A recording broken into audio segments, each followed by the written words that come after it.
Wist ik even net wat ik zeg. Wij doen een beer op Schiermonnikoog. Beer boeloe, boeloe de beer. Wat oh wat, beleven we deze keer.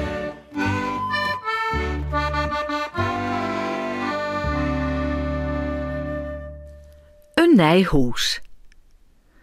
Wist nog dat Beboeloe juist de bezite kregen van Hedze de hazen en die wie al heel een tolle stuwen. Help! Zijn hoes, Help! Ik moet hulp hebben! of liever het hoes van Klaske en hem en alle knieën bijen, wie plots smitten door een grote graafmachine.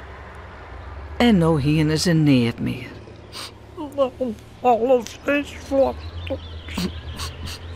Maar Beboeloe zal haar helpen. En dat mat ik wel, want oors moeten Klaske en Hedzer bij hem in een huis weien.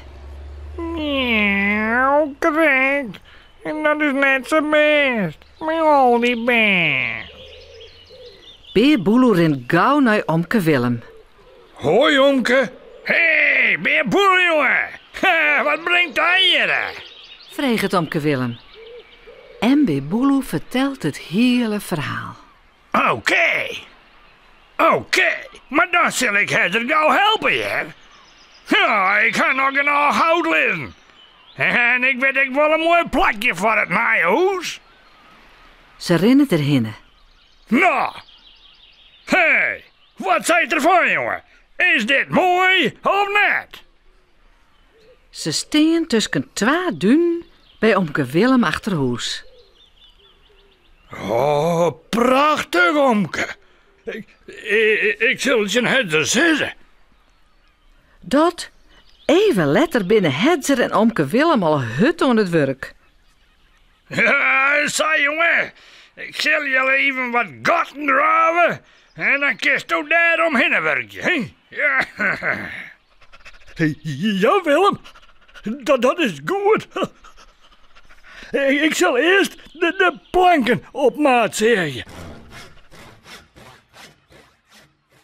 En als de morgen al stenen en het dak te plak zit, binnen Klaske en Wieke aan het verven om het al even mooi te maken. Wat denkst?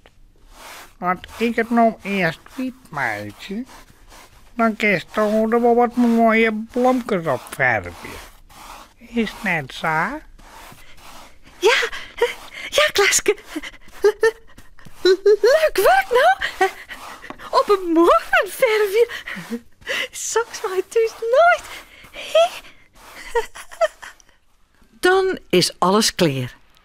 En mas nou Recien. Is het net prachtig? Kom maar, jongens. Wij hebben prachtig nijhoes. Rim maar efter meer boel. Doe maar. Zei het Klasketje in de bijen. Miauw, mooi zo. Dit is het, Gier. En vanzelf ik voor elk het allerbeste. Miauw.